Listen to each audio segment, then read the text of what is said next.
Hai, Assalamualaikum warahmatullahi wabarakatuh. Hari ini saya nak terangkan sikit pasal asma.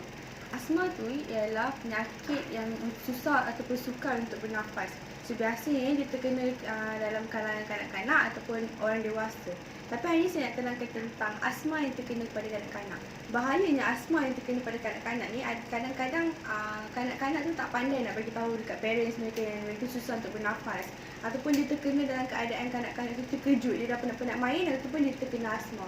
So, ataupun dia terkena lelah. So, tugas parents ni adalah untuk peka terhadap kanak-kanak tersebut. Faktor-faktor terkena asma ataupun lelah ni banyak. First sekali mungkin disebabkan parents merokok, ataupun disebabkan oleh perubahan cuaca, ataupun disebabkan oleh jangkitan virus pada sistem pernafasan dan sebab-sebab lain lah. So, cara untuk kita tangani asma ataupun ikhtiar-ikhtiar yang boleh dilakukan oleh parents.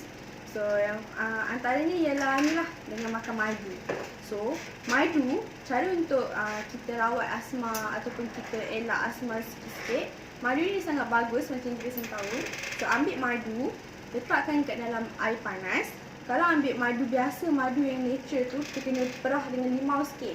Tapi, kalau kita makan madu ni, dia dah memang siap dengan limau nipis. So, ambil satu sudu, letak dalam air panas atau air suam, kacau-kacau dan bagi anak-anak minum.